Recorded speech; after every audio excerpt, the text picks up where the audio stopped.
Corrupt? Of course I am corrupt. अभी भी आप ठहरे नहीं हैं, आप ये कह रहे हैं? अरे नहीं, बिल्कुल नहीं ठहरा हूँ। अगले 20 वर्षों का प्रोग्राम बना के बैठा हूँ। Society in India is far far stronger than the state. चाहे निर्मला सीतारामन जी कैसे भी टैक्स लेकर के आ जाएं, इस देश के लोग नया कोई रास्ता जुगाड़ उगाड़ निकाल करके अपना व्यापार बढ़ा ही लें। टेलीफोन का आविष्कार हुआ एक दूसरे के साथ बातचीत करने के लिए, आज इस्तेमाल हो रहा है एक दूसरे के साथ बातचीत न करने के लिए। जितनी फिल्में बनाई हैं, जितना कुछ किया है, सब ताक पे सजा के रख दिया है। मुड़ के देखता नहीं उसको, आगे क्या नया करना है वहाँ देखो। विनोद चोपड़ा, डेविड धवन, हम, नसीर, ओम, सब हम लोग साथ में थे। जो फिल्में बात करना शुरू करती हैं ऑडियंस के साथ ना, वो फिल्में कमाल होती हैं। नेपोटिज्म से क्यों डरना और इसकी चर्चा भी क्यों करना? मूल कारण यही है क्योंकि हमने ह्यूमैनिटीज की पढ़ाई खत्म कर दी है, हमारे ऑडियंस अलग हो गए हैं। अगली फिल्म बनाऊंगा, कमाल की बनाऊंगा, बताता हूँ। अभी तक जितनी बनाई ये सब बकवास है। पात्र जितनी गलतियां करेंगे, जितनी विपत्तियां उनके सामने खड़ी होगी, जितनी नेगेटिविटी होगी, उतना ही लोगों को पसंद आता है। हमारे साउथ में भी 90% फिल्में बकवास बनती हैं। तुम लोगों ने इतना बड़ा फिल्म हिट कराया, पुष्पा कैसी फिल्म थी? जब मुझसे कहा गया कि प्रकाश झा साहब का आपको इंटरव्यू करना है, तो मन में विचार ये आया कि फिल्मों से या उनके अलहदा एक अंदाज से किससे शुरुआत होनी चाहिए। मामला जाकर अटक गया तेजनाथ झा साहब और विजय लक्ष्मी के लगते जिगर के पास, और ऐसा लगते जिगर कि कहीं पूर्ण रूप से टिका ही नहीं। मैं सबसे पहले प्रकाश जी ये जानना चाहती हूँ कि प्रकाश झा है क्या? अधूरा है, संपूर्ण है, बटा हुआ है, कलाकार है, राजनेता है, लेखक है, पिता है, क्या है प्रकाश झा? ढूंढ रहा हूं, मिल जाएगा तो बता दूंगा आपको। प्रयास कर रहा हूं, मुलाकात हो जाएगी तो बता दूंगा आपको। इन 72 वर्षों में प्रकाश झा से प्रकाश झा की कभी एक पल के लिए मुलाकात हुई कि ये है वो? नहीं, ऐसा होना नहीं चाहिए। हर दिन अपना एक अलग महत्व लेके आता है और कल की याद नहीं रहती ज्यादा, तो कुछ नया रोज मिलता है। कभी लोग मिलते हैं, कहते हैं दामुल बना दिया, मृत्युदंड बना दिया, गंगा जल, अपहरण, राजनीति, तो मैं खुद अपने आप देखने लगता हूं कि अच्छा ये चीजें बन गई थी क्या?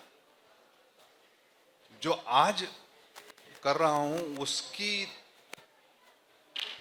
कश्मकश में बहुत आनंद आता है। और ईमानदारी से कुछ है नहीं।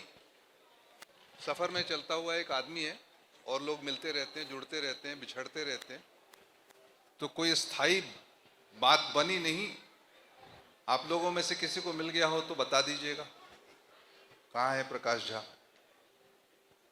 आप कह रहे हैं कि कल का कुछ याद नहीं रहता है, लेकिन आप अक्सर जो है कल को दिल से लगाए रहते हैं। आपने मतलब अपना इलाका छोड़ दिया, लेकिन फिल्मों में उसकी छाप हमेशा नजर आई। क्या वजह थी? कोई एक हिस्सा है जो कल नहीं छोड़ पाता आपका? नहीं रूबी, छोड़ा कुछ नहीं है, पकड़ के चल रहे हैं। पकड़ा भी नहीं है। ये कौन सा स्टेट है? ये अब पता नहीं क्या स्टेज, बट जो सामने नजर आता है, हम हैं तो अपने पास्ट की वजह से हैं। ज्ञान, संस्कार, समृद्धि, बुद्धि, सारी चीजें वहीं से मिलती हैं, लेकिन वहां अटके नहीं है। क्योंकि आगे जो है हमेशा देखते रहें और आगे अगर नजर रहे तो बहुत ही आनंद आता है। कई बार ऐसा होता है, लोगों को देखा है जो अपनी एक छोटी सी दुनिया बना के ठहर जाते हैं, तो वो पड़ाव मिला नहीं अभी तक ठहरने वाला। अभी भी आप ठहरे नहीं हैं, आप ये कह रहे हैं? अरे नहीं, बिल्कुल नहीं ठहरा हूं। अभी आज भी तो अगले 20 वर्षों का प्रोग्राम बना के बैठा हूं। और क्या फिल्मों में ही ये आगे 20 वर्ष रहने वाले हैं, या बीच में जो आपने एक के बाद एक चुनाव लड़े थे, राजनीति की तरफ आपका रुख हो सकता है? नहीं, एक्टिव पॉलिटिक्स कभी मेरा मकसद भी नहीं था और कभी मैंने उसकी कोशिश भी नहीं की। तो आप चुनाव क्यों लड़े थे? हाँ, वही बताने की कोशिश कर रहा हूँ। मैं एक्चुअली जॉब चाह रहा था, मेंबर ऑफ पार्लियामेंट की नौकरी चाह रहा था। इस वजह से नौकरी चाह रहा था क्योंकि मैंने सालों साल देखा था कि हमारे यहाँ जो पार्लियामेंटेरियन होते हैं, खास करके उत्तर भारत में जो पार्लियामेंटेरियन होते हैं, उनको अपने वजूद का एहसास नहीं होता। उनको पता ही नहीं है कि वो क्या कर सकते हैं।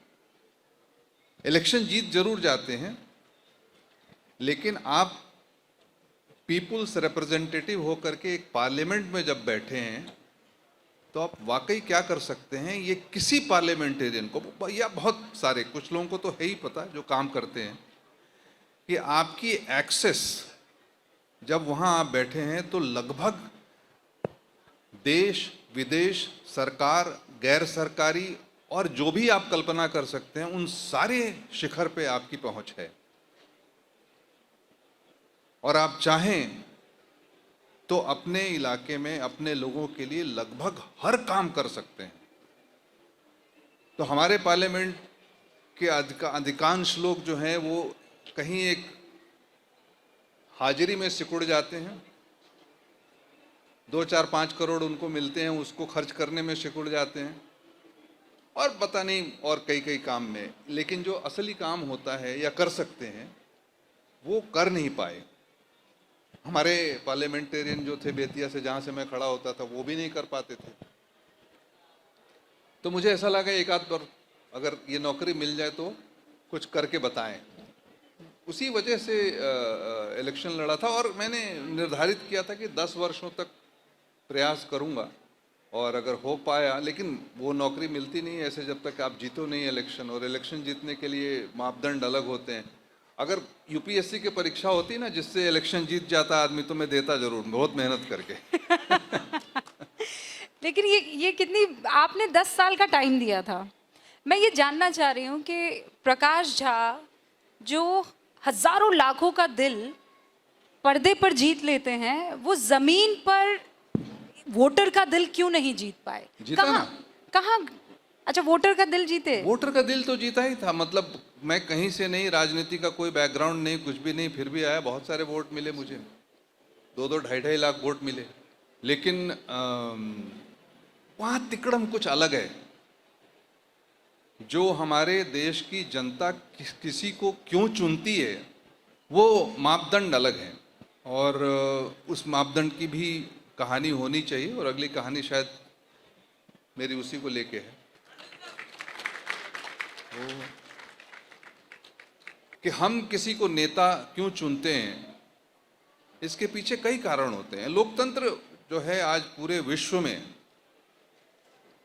एक अलग दौर से गुजर रहा है। उस दौर को कैसे डिफाइन करेंगे आप? अब उस दौर को यही कहेंगे जैसे कि लोकतंत्र का सबसे महत्वपूर्ण अंग क्या है, कि जिसकी मेजॉरिटी होगी वो राज करेगा। चाहे आप एक वोट से भी जीते हों, आप राज करेंगे, आप देश चलाएंगे। लेकिन तर्क संगत शास्त्र क्या कहता है कि आपके पास अगर बल आ जाएगा तो आप कमजोर की रक्षा करेंगे। अगर आप जीत जाएंगे, हारे हुए आदमी को आप उठा के पानी पिलाएंगे? ऐसा तो संभव नहीं है। तो लोकतंत्र या डेमोक्रेसी के जो पहला असूल है वही गलत है, या उसका उपयोग गलत होता है। जो जीतता है वो अपनी मजबूती बनाए रखने के लिए कई कई आडंबर, षड्यंत्र, क्या क्या करता रहता है, जिसमें कि हारा हुआ बेचारा हार जाता है। सबसे अलग पूरे विश्व में, ऐसा नहीं, कहीं पर भी लोकतंत्र आज क्यों फेल कर रहा है या अपने सही रूप में नहीं है, इसका कारण यही है कि it has now narrowed down to a number game, कि किसी तरह से अंक हम जुटा लें, नंबर जुटा लें, और नंबर जुटाने के तरीके जो हैं वो 1000 हमने बना लिए। अब मैं किसी से कहूँ कि भैया कल 5 आदमी लेकर के आ जाना मेरे पास, तो आप कहाँ जाओगे? आप अपने घर में जाओगे, चाचा ताऊ दादा दादी जिसको भी होगा उसको उठा के लेके आओगे। मैं कहूँ 500 ले आना, तो कहाँ जाओगे? अपने समाज, अपनी कम्युनिटी, अपने मोहल्ले, वहाँ से उठा के लाओगे। तो नंबर जुटाना है, नंबर जुटाने के लिए हम कुछ भी कर लेंगे, और नंबर जुट गया तो हमारा राज बन गया। तो ये तो लोकतंत्र सही नहीं हुआ ना। तो गलती वहां हो गई है, लोकतंत्र के प्रयोग में जो है वहां कोई त्रुटि हो गई है, वहां कुछ समस्या हो गई है। अब एक लोकतंत्र में ऐसी झड़ी लगी है फ्री में सामान देने की, वो भी एक तरीका नंबर जुटाने का, कि अब तक हम सुनते थे कि पॉलिटिशियन करप्ट है, पुलिस करप्ट है, सिस्टम करप्ट है, अधिकारी करप्ट है, जुडिशरी करप्ट है, इसकी कहानियां सुनते रहते थे। अब तो आम जनता करप्ट है।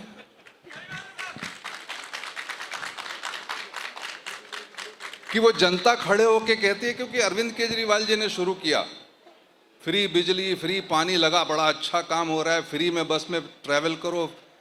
अभी फ्री में वो औरतों को पैसा देना चाह रहे थे, फ्री में क्या क्या करना चाह रहे हैं। मैच करने के लिए कांग्रेस ने भी वादों की झड़ी लगा ली, भाजपा भी वादों की झड़ी लगा देते हैं। तो अब जनता को तो मुंह में खून लग गया और बैठ के पूछती है, अच्छा भैया क्या लेके आ रहे हो तुम, बताओ। तो क्या आप जनता को घूस नहीं दे रहे वोट के लिए? नहीं, पर वो ये कहते हैं जन कल्याण योजनाएं, ये जन के कल्याण के लिए योजनाएं ला। आप सही कह रहे हैं, सही कह रहे हैं। जन कल्याण हो रहा है, डायरेक्ट कल्याण हो रहा है, डायरेक्ट खाते में पता पैसा जा रहा है, तो कल्याण ही हो रहा है ना। मेरे कहने का मतलब यह है कि इस तरह का एक वातावरण चल रहा है जहां की समस्या मतलब ऐसी इतनी आसान नहीं है, क्योंकि काम करना है। आज हमारे देश में भाजपा का शासन है, भाजपा सरकार चला रही है, भाजपा देश चला रही है, तो भाजपा अच्छा काम कर रही है, देश ठीक चल रहा है, आर्थिक स्थिति हमारी अच्छी है, हमारे कारखानों में उत्पादन हो रहा है, हमारे विदेशों के साथ संबंध अच्छे हैं, हमारी विदेशी मुद्रा का भरपूर जो है कहिए हमारे संचय है। अलग भी हो सकता है, दूसरे तरीके भी हो सकते हैं। इनको नंबर नहीं आएंगे तो ये काम नहीं कर पाएंगे। नंबर लाने के लिए फिर दूसरों के साथ मैच करना पड़ता है। तो ये एक मतलब ये चक्र चल पड़ा है, विशियस सर्कल, विशियस सर्किल है। लेकिन मूल बात यही है कि अब कोई बेदाग नहीं है।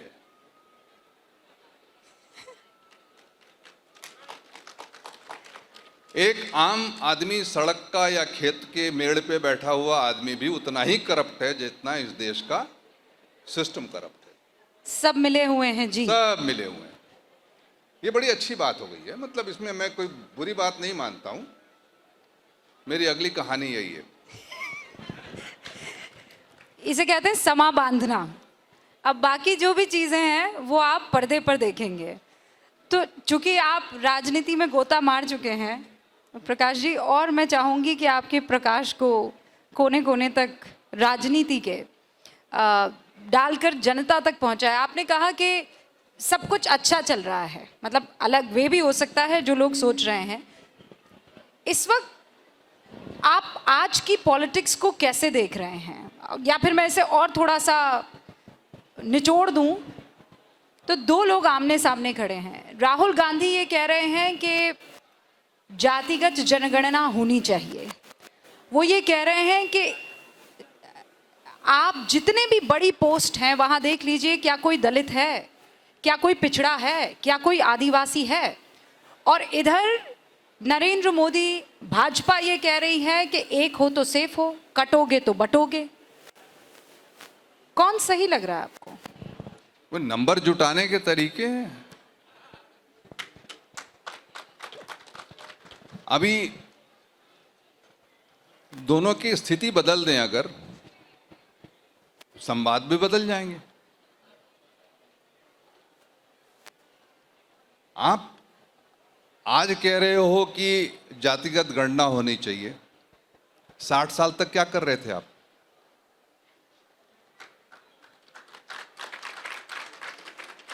तो कहने का मतलब ये नहीं कि उनके राज में ठीक चलता रहा या इनके राज में, ये कि सामाजिक अवस्था और सामाजिक स्थिति जो है वो, ये देश जो है हमारा, भैया ये कमाल इस देश में ये चीज है कि हमारे यहाँ का समाज जो है ना, society in India is far far stronger than the state.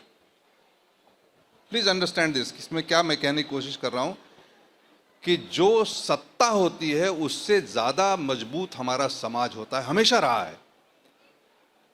क्योंकि हमारा समाज जो है वो एक समाज नहीं है, एक पर नहीं चलता। किसी भी जाति के 10 लोग किसी बात से नाराज होकर के और पार्लियामेंट के सामने में जाकर अगर नाराबाजी करेंगे तो ये देश, ये स्टेट उनको मना नहीं कर सकता। उनको हक है, जब तक वो कोई उदंडता नहीं करेंगे तब तक उनको नारा लगाने के लिए, उनको प्रोटेस्ट करने के लिए हमारे देश में, चाहे कोई भी समाज हो, कितना भी दलित समाज हो, समाज हमारे देश में हमेशा स्ट्रांग रहा है। और इसी वजह से देश आज ऐसा है कि चाहे राहुल गांधी की सरकार आ जाए, चाहे मोदी जी की सरकार आ जाए, चाहे किसी की भी सरकार आ जाए, इस देश में एक अंदर से कभी बात आती है। जितना करप्शन की बात मैंने किया जनता की, वो सब होते होते भी इवेंचुअली जो है वो एक ऐसा उलटफेर कर देती है इस देश की जनता या समाज कि सारा विश्व दंग रह जाता है। तो हमारे देश की जो प्रोग्रेस है, चाहे वो शिक्षा के क्षेत्र में हो, चाहे आईटी के क्षेत्र में हो, चाहे उत्पादन के क्षेत्र में हो, चाहे धन के क्षेत्र में हो, जो हम इतने प्रबुद्ध आज हुए हैं, इकोनॉमी हमारी इतनी बढ़ी है, it's not because of the state. In fact, it is in spite of the state. It is because of the individuals and the entrepreneurship which exists in this country. ये आज इंडिविजुअल्स जो हैं वो state से लड़ करके, चाहे निर्मला सीतारामन जी कैसे भी टैक्स लेकर के आ जाएं, कुछ भी करके आ जाएं, इस देश के लोग नया कोई रास्ता जुगाड़ उगाड़ निकाल करके अपना व्यापार बढ़ा ही लेंगे। ये कमाल के देश के लोग हैं हमारे। नहीं तो फिर ये जुगाड़ का जो छोर है, एक छोर जाकर वापस क्या करप्शन की तरफ जोड़ने की इशारा कर रहे हैं आप? कि मतलब ये रास्ता निकाल ही लेंगे। आज कौन साफ है? करप्शन ही तो आज हमारा सत्य है। Which is very sad. I don't know. I am not trying to judge. Who am I to judge? Are you corrupt? Of course I am corrupt. Of course. See, it depends on how what you is the definition? It depends on how you look at. देखो कैसा है कि हमें कोई भी काम की थोड़ी आसानी से कहीं करने मतलब मिल जाए, हम लाइन में ना खड़ा होना चाहें, हाँ. तो करप्ट हो ही गए ना।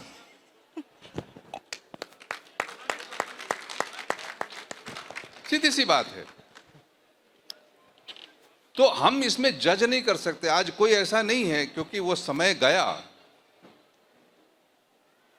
और हमारा समाज इस वजह से मतलब बहुत तेजी के साथ हमारी आंखों के सामने कितना कुछ बदल गया। 80 का दशक, 90 का दशक, नई शताब्दी का पहला दशक, इन 3 दशकों में ये देश कहां से कहां चला गया। और अभी जिस मुकाम पर है उसे आप कैसे देखते हैं? लंबा सफर तय किया है, अभी और लंबा तय करना है। अभी हम बहुत नेसेंट स्टेट में हैं। अभी ये देश जो है अभी, और इस देश की सारी चीजें जो है ना, बहुत ही बाल अवस्था में है। हम कितनी ऊंची छलांग लगा सकते हैं उसका कुछ अंदाजा नहीं हमें। कहीं नहीं बढ़े हैं हम। हमारी क्षमता अपार है। और ये बहुत सारे लोग हमें मिलते हैं, हतोत्साहित हो जाते हैं, अरे भारत वहां तो ऐसा ही चलता है, वैसा ही चलता है। भारत में क्या चलता है तुम्हें पता क्या है? ये सब कुछ होते हुए भी अपनी दिशा में, अपनी जगह से हर व्यक्ति यहाँ पे कहीं ना कहीं पहुंचना चाहता है। कोई निराश नहीं है, लड़ रहा है। वो भले ही रेलवे के कुछ सैकड़ों जॉब के लिए लाखों लोगों की लाइन, लाखों लोग आते तो हैं लाइन लगाने, उनकी इच्छाएं हैं तो सही। ये क्या कम है? नहीं, पर प्रकाश जी आप कह रहे हैं कि कोई निराश नहीं है, और कई ऐसे लोग हैं जो ये कहते हैं कि निराशा ही इस वक्त चारों तरफ दिखाई दे रही है। अच्छा, मेरे पास पर्ची आ गई है कि अब हम दोबारा मूवी और डॉक्यूमेंट्रीज की तरफ जाएं, तो मैं दोबारा आप गाड़ी इधर की तरफ ले आती हूँ। But we were going in the right good direction. मैं इस तरफ आऊँ उससे पहले, अगर आपको मौका मिले कि इस वक्त जो राजनीतिज्ञ हैं, पॉलिटिशियंस हैं, उस पर फिल्म बनानी हो, तो वो एक कौन होगा? किस पर आप फिल्म बनाना चाहेंगे? किसी एक पे नहीं। राजनीति तो हमारी हर फिल्म में होती है, और मेरे साथ समस्या ये है कि मैं स्थायी विपक्ष का व्यक्ति हूँ। मैं जो सत्ता में रहता है उसके सामने खड़ा रहता हूं। हमेशा से ऐसा हुआ है। जब कांग्रेस सत्ता में थी तो कांग्रेस भी मुझे पसंद नहीं करती थी। वो राजनीति बनाई थी तो सोनिया गांधी को लगा था कि हमारी कैरेक्टर पे कतरीना को रखा है, उसने बहुत तकलीफ दी मुझे, सेंसर सर्टिफिकेट नहीं बताइए मिल ना रहा था। वो उस किस्से के बारे में बताइए। नहीं, वो यहाँ ठीक है, वो होता रहा है, मेरी हर फिल्म में ऐसा कुछ ना कुछ होता नहीं, रहा पर है। उस वक्त क्या हुआ था? मतलब कटरीना को जब आपने उनको ऐसा आभास लगा कि उनके जीवन का कैरेक्टर है वो मैंने राजनीति में रखा है, इसलिए वो सेंसर सर्टिफिकेट देने में दिक्कत की। मुझे आना पड़ा ट्रिब्यूनल के पास में, थ्रेटन करना पड़ा सुप्रीम कोर्ट जाने के लिए, उसके बाद कहीं जाकर के मुझे क्या ये बात सही है कि मंत्रीगण जो हैं वो प्लेन में जी, जी, आपके गए पास आ गए थे? मेरे पास नहीं आए थे वो लोग। बोर्ड, जो सेंसर बोर्ड के मेंबर्स थे वो दिल्ली से फ्लाई करके गए थे, जो यूजुअली वहीं के लोग रहते हैं, और उन लोगों ने फिल्म की प्रीव्यू की थी और उसके बाद अपनी मालकिन को उन्होंने कहा कि नहीं नहीं, इस फिल्म को रिलीज नहीं होने देना चाहिए, तो नहीं दिया मुझे, सेंसर बोर्ड ने रिफ्यूज कर दिया। तो उसके बाद फिर तो ये होता रहा है।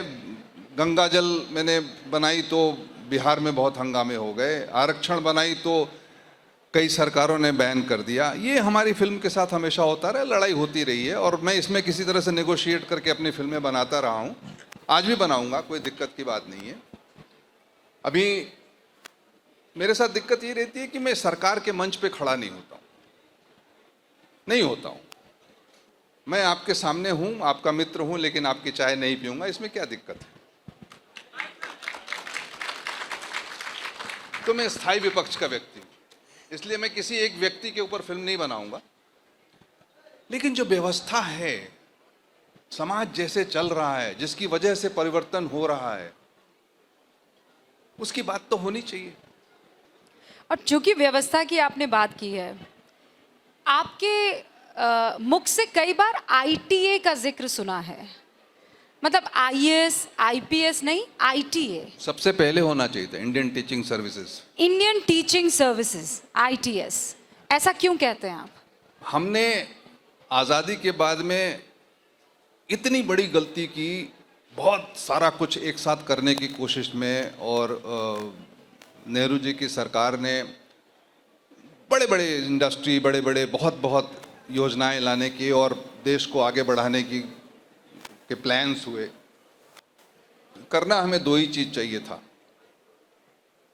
एक शिक्षा और दूसरा अपने पॉपुलेशन कंट्रोल। दो काम अगर हम कर लेते, और हमारा सारा धन, सारी ताकत इसी पे लगना चाहिए था, क्योंकि व्यक्ति और समाज जब शिक्षित हो जाता है तो अपने आप ही बहुत कुछ कर लेगा वो। और जनसंख्या अगर कंट्रोल में रहती है तो कुछ करे तो सबको भरपूर मिलता है।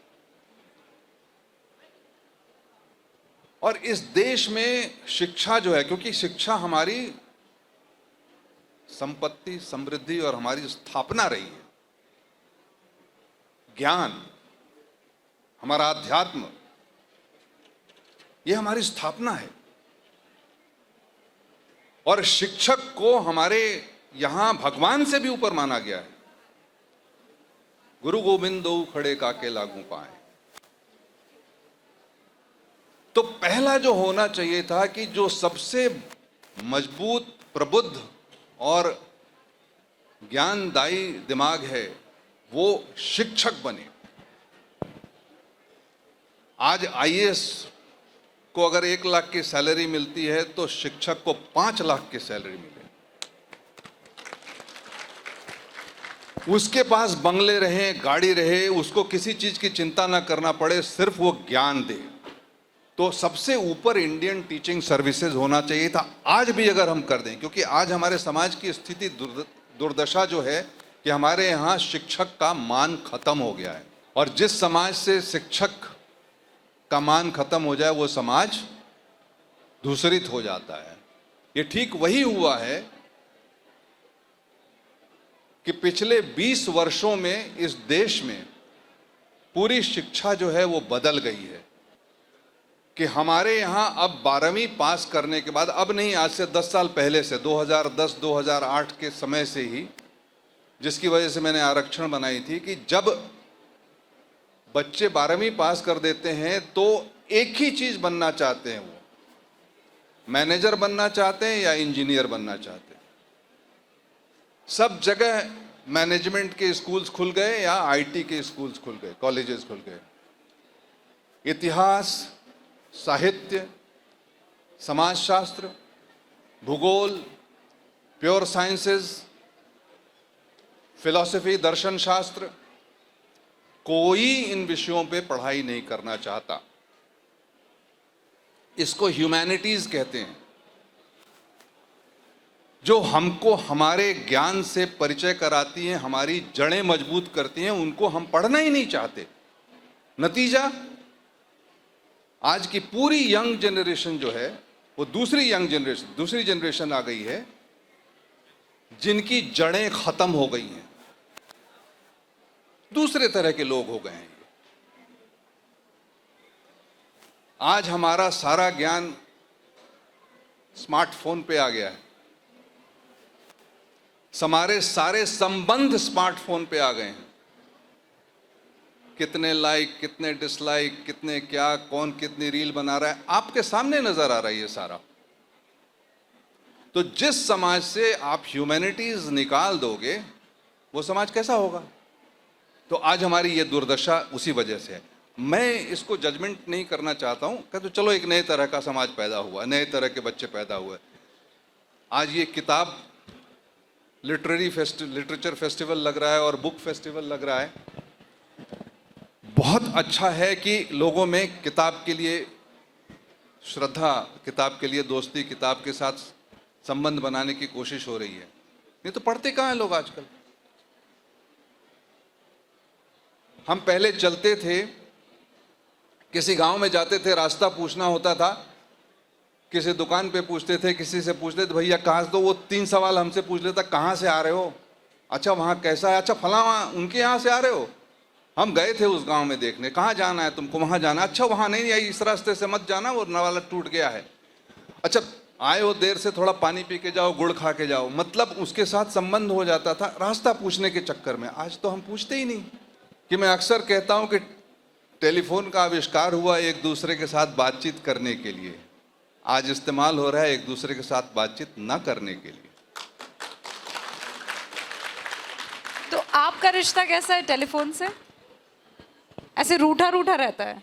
नहीं रहता क्या, मैं किसी सोशल मीडिया पे हूं नहीं, इसी वजह से किसी भी सोशल मीडिया पे नहीं। तो आप मिस नहीं करते? आपको ऐसे फोमो नहीं होता है, फियर ऑफ मिसिंग आउट? भगवान करे मुझे मिस कर जाएं लोग, भूल जाए मेरे बारे में, को ना सोचे, इससे बढ़िया बात क्या हो सकती है। तो आप खाली समय में फिर क्या करते हैं? खाली समय कहाँ रहता, कभी कभी नहीं रहता। हर वक्त कुछ न कुछ चलता रहता है, खुराफात।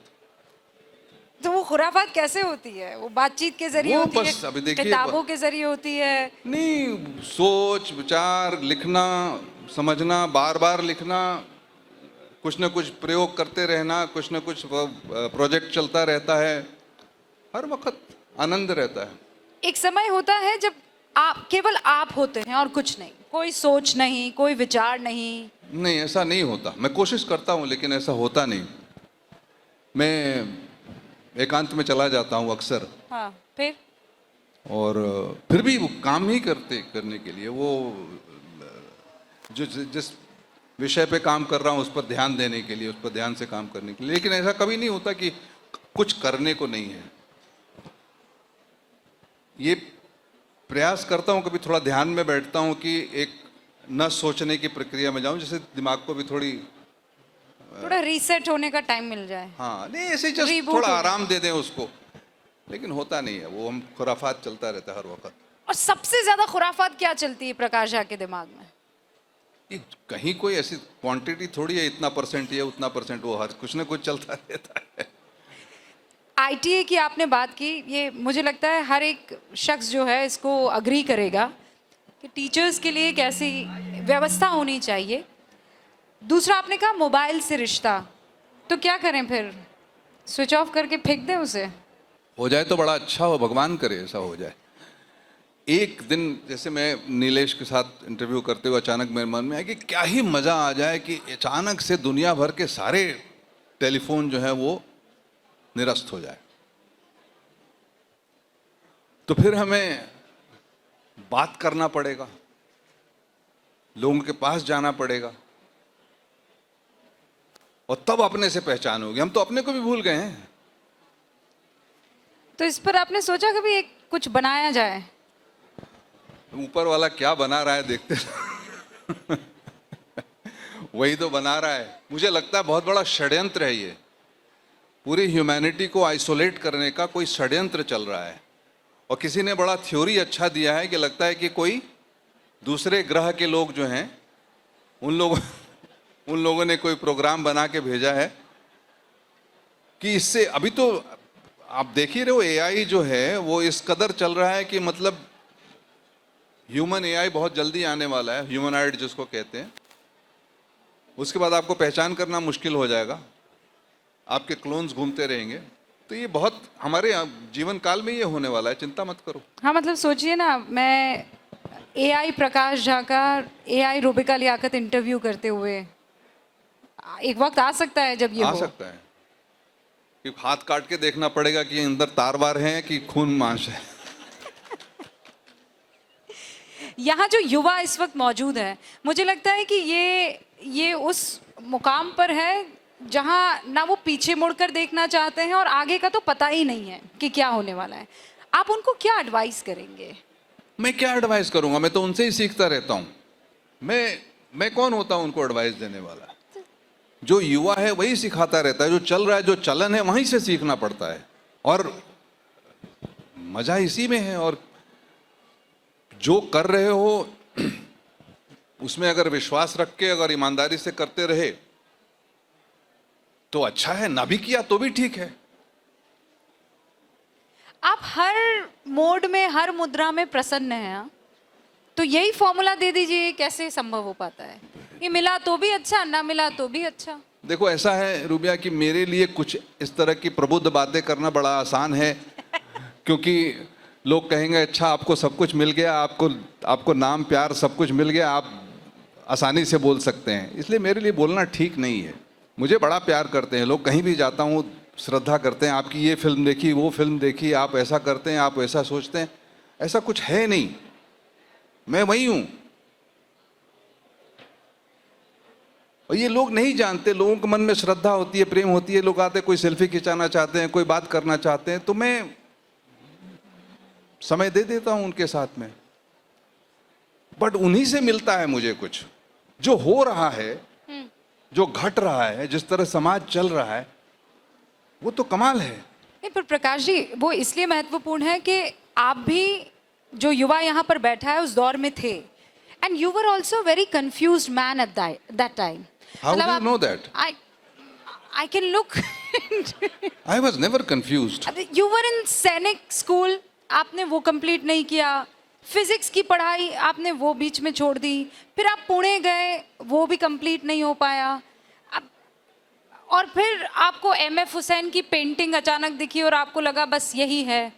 फिर आप एक दिन धर्मा के सेट पर गए, आपको लगा ना, मैं तो यही है बनना चाहता हूँ। मतलब आप घंटों घंटों वहाँ खड़े रहे, you did not even go to the washroom.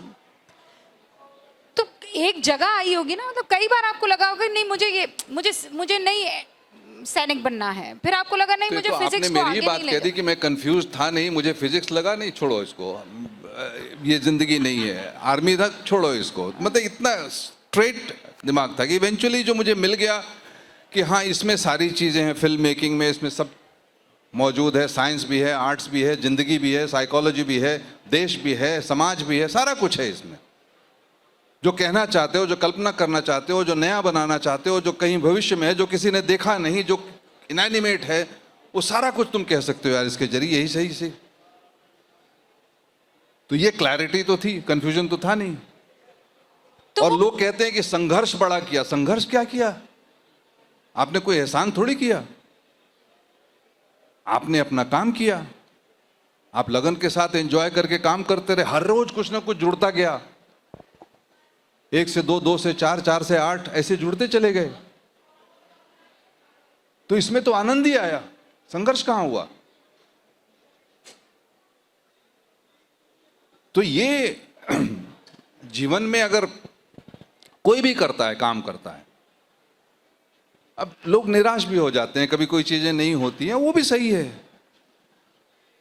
और हर आदमी कहता है भाई निराश ना हो, आगे देखो, क्योंकि हमेशा नया दिन जो आता है ना, वो बड़ा उसी तरह से आता है।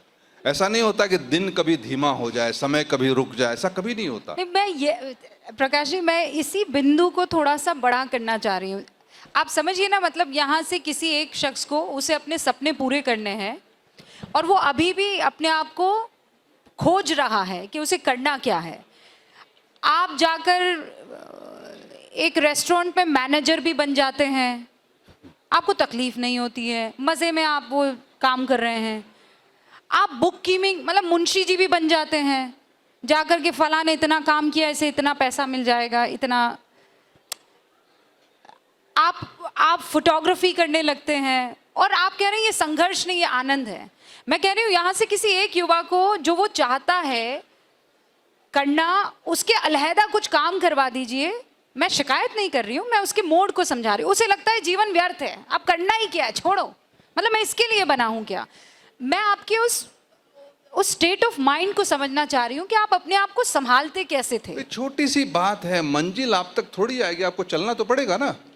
आप जब तक चलोगे नहीं तब तक मंजिल कहाँ पहुंचोगे? नहीं, तो आपको ये पता था कि मुझे इससे आगे है रास्ता?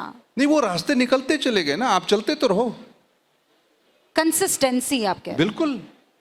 आप थक के हार के बैठ जाओगे तो थोड़ी आप मंजिल से, आपको चलना है।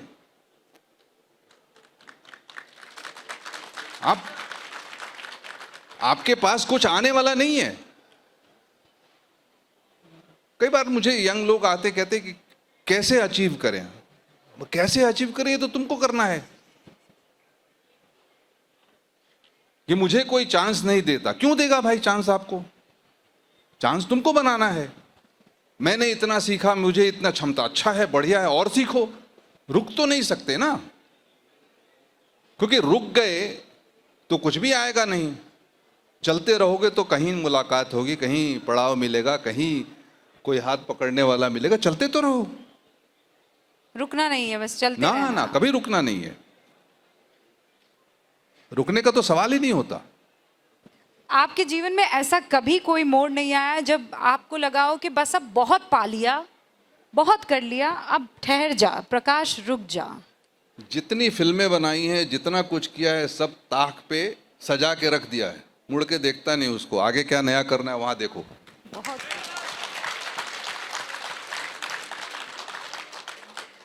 आज भी जब शूटिंग होती है तो सबसे पहला सेट पे मैं पहुंचता हूं, हर रोज, हमेशा हमेशा। और इतना मजा रहता है कि तैयार होके आता हूं कि आज तो कुछ कमाल कर दूंगा मैं। ये सोच के आता हूं, तब मजा आता है। तो सारे एक्टर, सारी यूनिट, मेरे 300 के 300 लोग जुनून में काम करते हैं। तो वो है, हम नहीं रुके कभी। रेस्टोरेंट में काम इस वजह से किया क्योंकि इंस्टीट्यूट जाना था, पैसे नहीं थे, 300 रुपये महीने की सैलरी मिलती थी।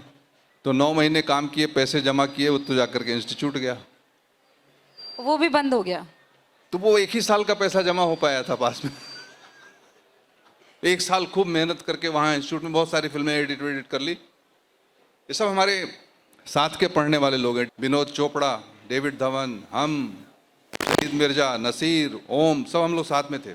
नहीं, हमने कम सीख पाए। हम 1 साल में हमने जो एडिटिंग सीख तो अभी भी रहे हैं दोस्त, कहाँ सीखना, कहाँ पूरा हो पाया है। अभी कुछ और सीखना बाकी है? कितना कुछ। अभी तो मैं पिछले महीने जाकर के वर्कशॉप करके आया एक्टिंग की। एक्टिंग की? फिर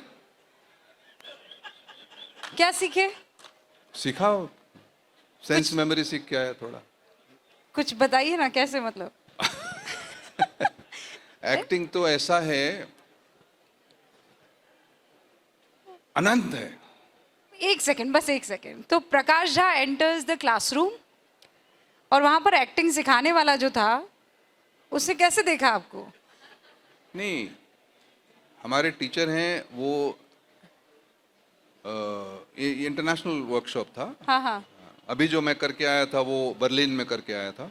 रॉबर्ट कैसल हमारे टीचर थे, हम पहले भी उनके साथ कर चुके हैं क्लासेस, और वो हमको कुछ नहीं मानते। घास बराबर नहीं समझते।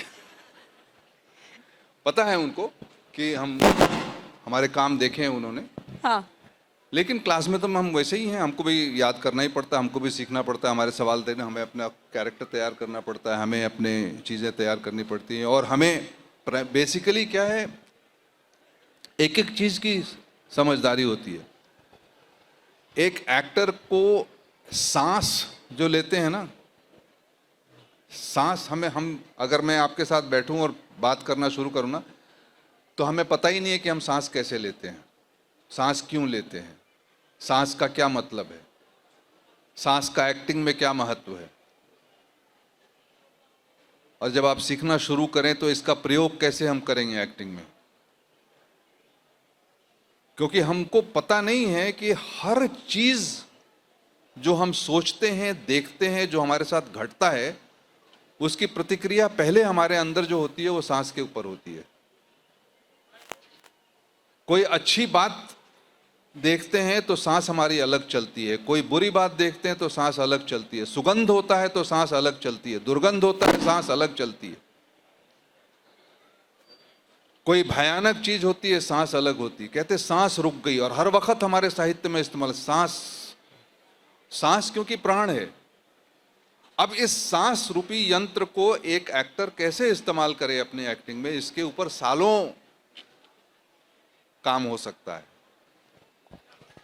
तो एक्टिंग का कोर्स, मैंने सुना है आपको हवाई जहाज भी चलाना है, उड़ाना है। हाँ, उड़ाना है। मैंने कोविड आ गया था उस वक्त, भर्ती मैंने एडमिशन तो ले लिया था, जा नहीं पाया, फिर अभी तैयारी कर रहा हूँ। क्यों आपको हवाई जहाज क्यों उड़ाना है? बस उड़ाना है, उड़ाना है। फिल्में बनाकर पूर्ण हो चुके हैं कि नहीं, अभी और फिल्में बनानी है? और अगर मैंने आपसे कहा तो कि 20 साल का मेरा प्रोग्राम बना हुआ है, फिल्मों पर ही, फिल्मों का ही, और बाकी कामों के साथ में कई फिल्में हैं अभी जो लिख चुका हूं, तैयारी कर रहा हूं। तो सिर्फ समाज का ही आईना क्यों, मतलब प्रकाश झा रोमांटिक फिल्म क्यों नहीं बनाते? बनाएंगे। प्रॉब्लम ये होता है कि हमारे रोमांस में थोड़ा मामला अलग हो जाता है। रोमांस तो होता है, लेकिन शाहरुख खान, सिद्धांतों सलमान पे प्रॉब्लम खान। हो जाती है। हाँ। ऐसा नहीं कि जीवन में रोमांस नहीं है तो, लेकिन अब वो तुम्हारे पास पैसा ज्यादा है, हमारे पास कम है, वो वाला मतलब झगड़ा नहीं होता, झगड़ा दूसरी चीजों पे होता है। इस वक्त इंडस्ट्री में आपको सबसे अच्छा एक्टर कौन लगता है? ये देखो, मैं फिर डिप्लोमेटिक सा जवाब दे दूंगा, कोई मतलब नहीं बात होती। नहीं तो पर आप ईमानदारी से कि दीजिए ना। सबके सब अच्छे एक्टर्स हैं, सबसे सबके अपने अपने गुण हैं। ये एक्टर, वही एक्टर कमाल का काम किसी फिल्म में कर जाता है और किसी फिल्म में कुछ हो नहीं पाता है। ऐसा क्यों होता है?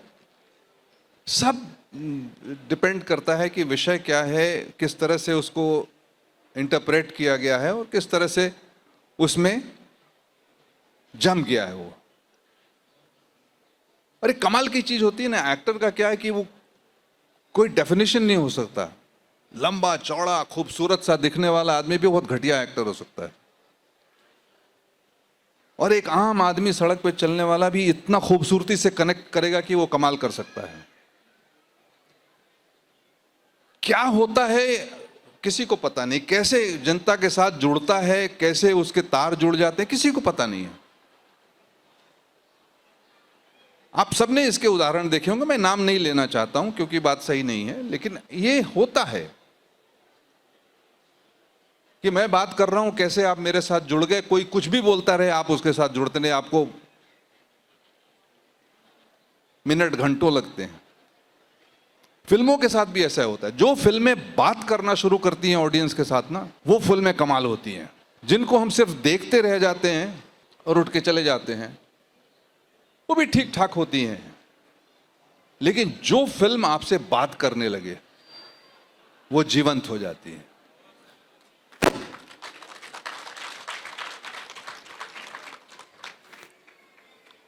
नेपोटिज्म पर आपका क्या विचार है? क्योंकि हम फिल्मी गलियों में इस वक्त घूम रहे हैं, एक एक्टर का बच्चा एक्टर हो सकता है क्या? होना ही चाहिए।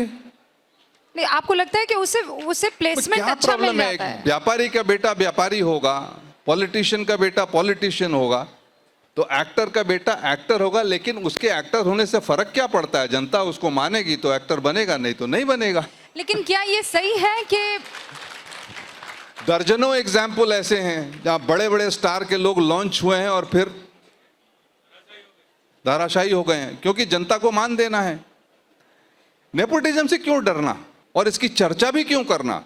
क्योंकि सुनो, एक बात है, एक प्रोड्यूसर है जिसके पास पैसा है, व्यापार है, फलना है चिलना, उसका अच्छा खूबसूरत बच्चा दिखता हो, उसकी हसरत है कि मैं एक्टर बन जाऊं, तो क्या उसको नहीं बनाएगा? वो क्यों नहीं बनाएगा भाई?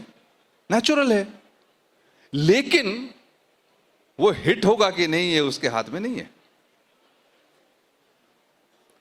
पॉलिटिशियन के साथ भी यही है। आपको विरासत मिल तो जाएगी, लेकिन आप कुर्सी संभाल पाओगे कि नहीं, पता नहीं ना। तो ये मुद्दा जो है ना, ये बकवास है। जिन लोगों को काम नहीं मिल पाया, वो खामखा आरोप लगाते हैं कि अपने बेटों को काम नहीं। अरे अपने बेटों को तो काम देंगे ही, लेकिन 90% of the successful actors are first time actors, first generation actors, you know that. Why do you forget it? दुनिया में 90% जो बिलियनर्स हैं वो फर्स्ट जनरेशन इंडस्ट्रियलिस्ट हैं। बाप से विरासत में लेकर के कोई नहीं खड़ा हुआ। जो हो जाते हैं, कुछ जो सफल होते हैं, इसकी चिंता बात, ये बहस ही बेकार है। मतलब उनको बेहतर प्लेटफॉर्म मिल जाता है, उनको बेहतर सुविधाएं मिल जाती हैं, उनका बढ़िया पीआर हो तो वो जाता क्या है। करें? अब सड़क पे चले जाएं घर छोड़ करके? मिलेगा। अब हमने अगर कुछ कमाया है तो हमारे बच्चे नहीं उसका पोषण करेंगे तो कौन करेगा? अरे आप सारी जिंदगी काम करते रहते हो, घूस कमाते हो, डाका डालते हो, मर्डर करते हो, और बच्चे से कहते हो तुम्हारे लिए तो किया है। करते हो कि नहीं करते हो? हाँ। ये ह्यूमन नेचर है। तो ये आपका जो बड़ा दिल है ना, उसका थोड़े थोड़े शेयर बाजार में आपको दे देने चाहिए, ताकि सब उसी लिहाज से, उसी हिसाब से फिर सोचने भी लगे। नहीं, हम कहते हैं कि ये जो बहस है ये बेकार है, विषय बेकार है, खामखा का विषय है।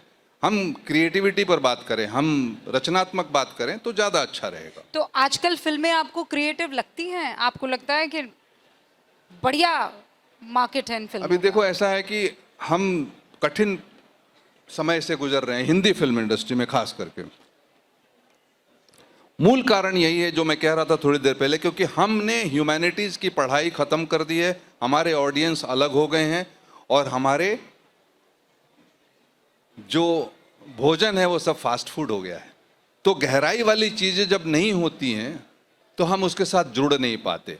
अब प्रॉब्लम ये हो गई है कि गहराई वाली समझने वाली जनता भी नहीं रही, तब ये सब तरह के प्रयोग हो रहे हैं। ठीक से लिखा नहीं जा रहा, ठीक से समझा नहीं जा रहा, ठीक से कोई ऐसी चीज नहीं आ रही। लेकिन इसी बीच में कभी कभी 12th फेल आ जाती है तो जबरदस्त चलती है। एक छोटी सी, मतलब ऐसी कोई बहुत बड़ी फिल्म नहीं थी, लापता लेडीज आ गई, लेकिन थोड़ी कहानी वानी थी, चली, जिसमें स्टार वैल्यू कुछ नहीं होता। और आज स्टार्स की अच्छी बात यह हुई है कि बड़े बड़े स्टार्स की फिल्म आती है और उसकी ओपनिंग नहीं लगती है। मेरे लिए अच्छी बात है ये इस वजह से अच्छी बात है क्योंकि अगर आप नहीं लिखेंगे सही और नहीं कहानी कहेंगे सही तो आप नहीं चलेंगे। तो अब लोगों का ध्यान जाएगा, लोग उसके ऊपर ध्यान देंगे, आई होप सो। तो ऐसा क्या है कि साउथ की फिल्में आजकल हिट हो जाती है, बढ़िया चलती है? हमारे साउथ में भी 90% फिल्में बकवास बनती हैं। जो एक थोड़ी बहुत पॉपुलर फिल्में इस तरह की होती हैं, थोड़ा एक्स्ट्रावेगेंजा है, थोड़ी ऐसी चीजें हैं। ईमानदारी की बात कहो, तुम लोगों ने इतना बड़ा फिल्म हिट कराया, पुष्पा कैसी फिल्म थी? दिल पे हाथ रख के बोलो, क्या उसमें कोई अच्छी बात थी, कोई कहानी थी? तो इसका कोई अभी इसमें समझ में नहीं आ रहा है कि किस तरह की चीजें चलेंगी, किस तरह की चीजें आएंगी, कौन उसका दर्शक होगा। एक मंथन चल रहा है, जिस तरह से देश की राजनीति में मंथन चल रहा है वैसे ही वहां भी चल रहा है। मैं कहीं पढ़ रही थी या सुन रही थी तो किसी ने चैलेंज दिया कि साउथ की फिल्मों में ये जो ढाई ढाई ढाई ढाई ढाई छक छक छक छक छक, ये जितने भी इफेक्ट्स है एक बार हटा दें, द स्लोमोज हटा दिए जाए तो वो फिल्म जो है लगभग 10 मिनट की रह जाएगी। अभी मैं इसका जजमेंट नहीं करना चाहता हूं क्योंकि कोई बहुत ज़्यादा अध्ययन नहीं किया उस चीज़ का। मैं सिर्फ ये चाहता हूं कि कहानी जब होगी ना, नानी बच्चे को सुलाने के लिए कहानी कहेगी और बच्चे को समझ में नहीं आएगी कहानी, बच्चा नहीं सोएगा। सीधी सी बात है। तो कहानी बच्चे को समझ में आ जानी चाहिए, तो वो फिल्म जरूर चल जाएगी। अच्छा, ओटीटी और बिग पर्दा, प्रकाश झा किसे पसंद करते हैं? मैं बिग पर्दे को पसंद करता हूं, लेकिन ओटीटी करना पड़ता है। तो इसके लिए जिम्मेदार ऑडियंस है किस? नहीं, माध्यम आ गया है और माध्यम हमें चैलेंज करता है। आपने पसंद की बात कही, तो फिल्में बनाना मुझे ज़्यादा पसंद है। फिल्मों में मुझे लगता है कि एक मुकम्मल बात एक निश्चित समय में होती है, वहाँ आप विस्तार किए चले जा रहे हो, चैलेंज हो जाता है एक राइटर के लिए। कहाँ एक सीज़न के में कभी 450 पन्ने लिखने पड़ते हैं, यहाँ तो 150 पन्ने में काम चल जाता है। मतलब ओटीटी की राइटिंग थोड़ी डिफिकल्ट है? बहुत डिफिकल्ट है, क्योंकि आपको बहुत सारे तार निकालने पड़ते हैं, बहुत सारे समस्याएं। तो क्या है, देखो, नाटक जो है और कहानी जो है वो कभी भी पॉजिटिव चीज़ों से नहीं होती है, सब निगेटिव चीज़ों से होती है। हमारे पात्र जितनी गलतियां करेंगे, जितनी विपत्तियां उनके सामने खड़ी होगी, जितनी नेगेटिविटी होगी, उतना ही लोगों को पसंद आता है। गूढ़ मंत्र यही है। राम जी के चरित्र वाला कोई भी नायक अगर होगा ना, वो नहीं चलेगा जब तक रावण नहीं आएगा, जब तक कैकेयी नहीं आएंगी, तब तक चलने वाला नहीं है। महाभारत इसी वजह से, महाभारत में कितना नाटक है, हर कदम पे गलत लोग, हर कदम पे गलत काम। तो जब तक विवाद नहीं होगा तब तक बात बनेगी नहीं। लोग कहते हैं अरे वहीं संत भी हैं, वहीं डाकू भी हैं, वहीं लुटेरे भी हैं, वहीं हमारा समाज सबसे मिलके बना है ना। तो हम घर से निकलते हैं, अगर आम घर दिन निकल जाए तो कोई बात नहीं होती, सडनली घर से उठा देखा फोन नेटवर्क नहीं है यार, पानी नहीं आ रहा है, आज बसें नहीं चल रही, वहां हड़ताल, तो कहानी बन जाती है। कहानियां बनाने के लिए हमेशा विपत्तियों को, तो घटना से नहीं बनता, दुर्घटना से बनता। तो इन चीजों को ध्यान में रखते हुए लिखना पड़ता है। इसी में आपको नेगोशिएट करके अपनी बात करनी पड़ती है, मान मर्यादा रखते हुए बात को समझाना पड़ता है। और ये प्रोसेस जो है, ये एक्सपीरियंस से, टेक्निक से आ ही जाता है, आगे जाता है। कहाँ जाएगा। आप ना पानी की तरह हर सवाल से ऐसे ऐसे ऐसे अपना रास्ता निकालते हुए निकल गए। अब मैं आपसे रैपिड फायर राउंड पूछूंगी। अब ये क्या हो गया? अब आपको चुनना होगा, ठीक है? सवाल आएगा, 2 ऑप्शन आएंगे और आपको चुनना होगा। ये तो करण जौहर करता है, आप क्यों कर रही हैं? आप इजाजत देंगे तो मैं आगे बढ़ूंगी, नहीं तो जनता को माइक टिका दूंगी। नहीं, मैं कह तो दूंगा, कुछ ना कुछ जवाब दे ही दूंगा आपको, लेकिन चुनना होगा, कुछ ना कुछ जवाब नहीं। अच्छा चलिए, ठीक है। प्रकाश झा, प्रोड्यूसर, डायरेक्टर या राजनेता? नहीं, कहानी कथा कहने वाला आदमी, कहानियां कहने वाला, लेखक, कहानी कहने वाला, स्टोरी टेलर। हाँ, story teller. Hero, Shahrukh Khan, Nawazuddin Siddiqui? दोनों। चुनना है। अब कैसे चुनूं? अभी इनको कहूंगा कि आप चुनो रूबिया और मेरे बीच में, चुनो। दोनों चाहिए। क्या कर रहे हो पापा? हीरोइन एक्टिंग के लिहाज से, हाँ? कटरीना कैफ, कंगना रनौत। नहीं, एक्टिंग के हिसाब से Kangana Ranaut is more accomplished as an actor, no doubt about that, but Katrina Kaif के जैसे मेहनत करने वाली एक्ट्रेसेस कम है। तो कंगना जी मेहनत करती हैं कि नहीं करती हैं? जरूर, मैं काम नहीं किया उनके साथ मैंने। आप करना चाहेंगे? जरूर करना चाहूंगा, क्यों नहीं। तो कौन सी फिल्म बनाएंगे आप? अब वो पता नहीं, लेकिन आपने काम करने के बारे में पूछा, मैं बिल्कुल करना चाहूंगा। अच्छी एक्ट्रेस हैं। राजनेता मोदी या राहुल? आहा।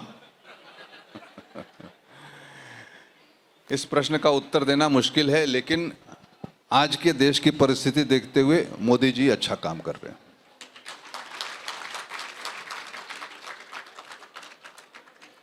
और ओटीटी और बड़े पर्दे का तो आपने नाम ले ही लिया है।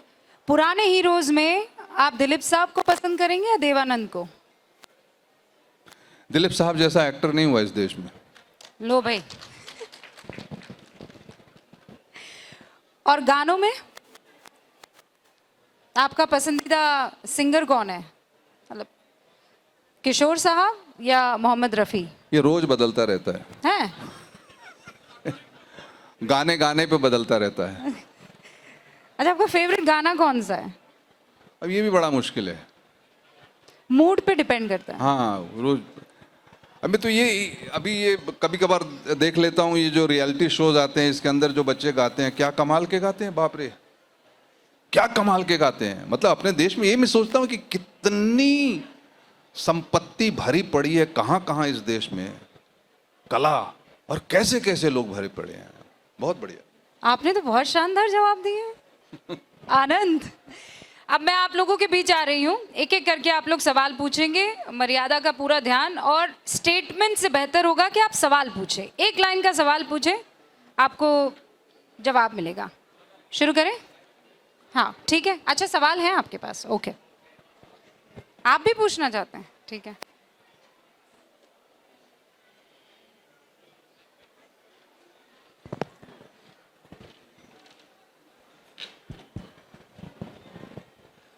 नमस्कार सर। प्रणाम। मैं भी उन लोगों में से हूँ, लाखों लोगों में से हूँ जो आपको पसंद करते हैं। आज मैं आपको हाथ लगा के महसूस कर सकता हूँ। मेरे सवाल ये है साहब,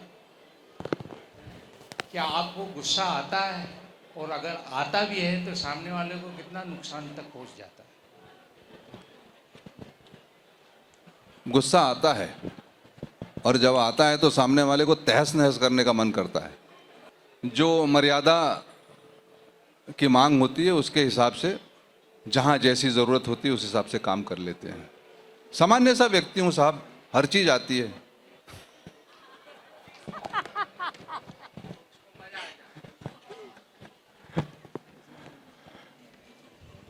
अब मैं क्या ही जवाब दूं इसका। सर, हमारे बीच में एक सवाल है जो चुन्नू बाबूजी ने पूछा है। चुन्नू बाबूजी कौन है भाई? इन्होंने लिखा है कि बिहार की राजनीति को आप किस तरीके से देखना चाहते हैं? कभी पूरब की नजर से, कभी पश्चिम की नजर से, और क्या करें। ये क्या सवाल है? देखो भैया, बिहार की राजनीति को किस नजर से, अब नजर बताओ तुम। प्रकाश सर नमस्कार, मेरा नाम रितेश श्रीवास्तव है। माइक थोड़ा सा दूर रख लीजिए। मेरा नाम रितेश श्रीवास्तव है। मैं सवाल बस ये पूछना चाहता हूँ आपसे कि आजकल की जो ऑडियंस है वो विलेनस रोल को क्यों पसंद कर रही है? उस तरह के मूवीज़ ज़्यादा हिट हो रही है, जबकि हीरोइक रोल वाले पिक्चर्स नहीं चल रहे हैं। लाइक जो बात की आपने, जैसे KGF और अपना एनिमल और पुष्पा 2, ये सभी जो रोल हैं वो विलेनस रोल हैं, और ये पब्लिक आज मज़े से देख रही है। हीरोइक मूवीज़ कम देख रही है, और वही इनको पसंद आ रहा है। तो क्या ऑडियंस का टेस्ट बदला है? समय के साथ बदलता रहता है, क्या ये बदल चुका है? अब हम कह सकते हैं सर। मैं आपसे पूछना चाहूंगा कि एक हीरोइक फिल्म का नाम बताइए।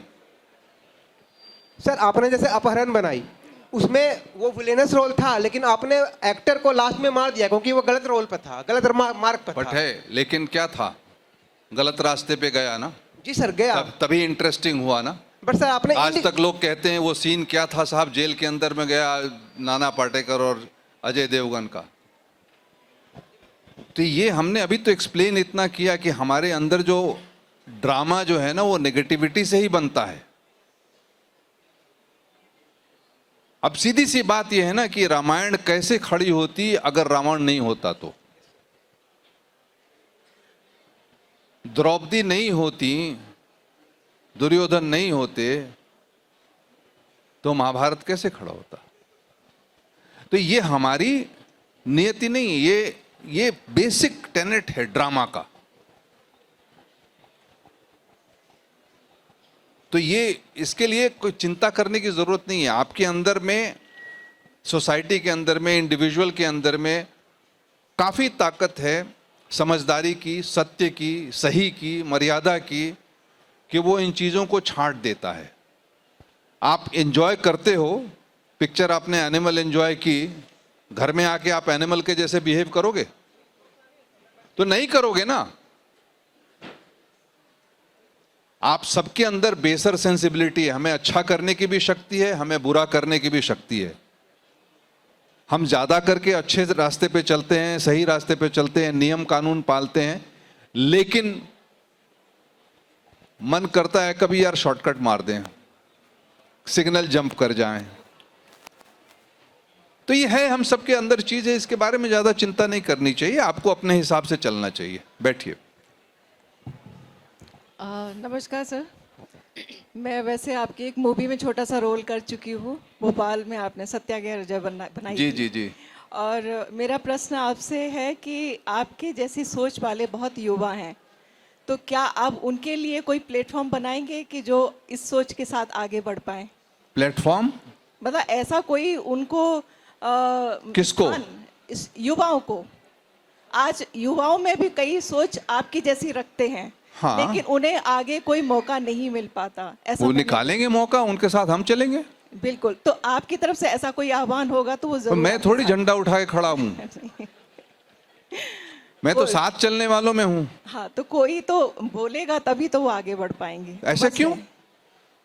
नहीं, वो अभी उनके अंदर जैसा- सबके अंदर जैसा आवाज, इन्होंने जिस दिन कहा ना कि नेगेटिविटी को लोग ज्यादा पसंद देखिए, करते हैं। जिसके अंदर आवाज है ना, हम सबके अंदर है, जिस दिन वो आवाज बोलने लगेगी आप चल पड़ेंगे खुद। पर आप तक अप्रोच नहीं पहुंच पाती है ना उनकी, इसलिए। Thank you. Good afternoon, sir. Sir, first of all, I will congratulate you for making like super movies like Ganga Jal. I have watched it 8 to 10 times, and I would like to ask you that which movie would you recommend that you have made, like in your view, that is masterpiece of your life? Masterpiece of my life, Yes, sir. that is yet to be made. Yet to be made. Yet to be made. No, sir. That you have already made. That you will recommend us. अभी to तक watch. जितनी बनाई सब बकवास है। अच्छा, लेकिन मैं ऐसे- अगली फिल्म बनाऊंगा, कमाल की बनाऊंगा, बताता हूँ। Okay, sir, I will definitely उसके watch. बाद अगली फिल्म जो और बनाऊंगा वो और कमाल की बनाऊंगा। नहीं, पर इंडियन सिनेमा की सबसे बेहतरीन फिल्म आपको कौन सी लगती है? Mother India. Mother India. एक आखिरी सवाल। हेलो, जी। मेरा नाम दीपक है। मैं छोटी शॉर्ट स्टोरी वगैरह लिखता हूँ, ठीक है। ठीक है। फिल्म स्टोरी मेरे को सीखनी है, मतलब कैसे सीख सकता हूँ? मध्यवर्गीय परिवार से हूँ। मिडिल क्लास फैमिली से हैं। कैसे सीख सकते हैं? अब इसके तो कई चीजें हैं, आपको खुद पढ़ना पड़ेगा, बहुत पढ़ेंगे। कई जगह स्क्रीन प्ले राइटिंग के या राइटिंग के कोर्सेज भी चलते हैं, वो करने पड़ेंगे। बहुत सारी चीजें इंटरनेट पे आज उपलब्ध हैं, वहां से पढ़ना पड़ेगा, अपनी क्षमता बढ़ानी पड़ेगी। और आपको मौका ना मिले तो आप दूसरों को ना अपने आप को दोष दें और मौका खुद बनाएं। ठीक है? आपने वक्त हमारे साथ गुजारा, अपने दिल की इतनी सारी तह को खोला। तुम्हारी बात अब खत्म हो रही है? ऐसा क्यों कर रही हैं आप? वक्त इजाजत नहीं दे रहा है। तो अब हमारा समय पूरा होता है। बहुत बहुत धन्यवाद आप लोगों का, आपने मौका दिया। भारत लिटरेचर फेस्टिवल का, दीपाली जी का, सबका बहुत बहुत धन्यवाद। आप सबका धन्यवाद, इतने सहानुभूति से आपने मेरी बात सुनी। लोगों के साथ बात करने में बड़ा मजा आया और आपके साथ बहुत मजा आया बात करने। Thank you.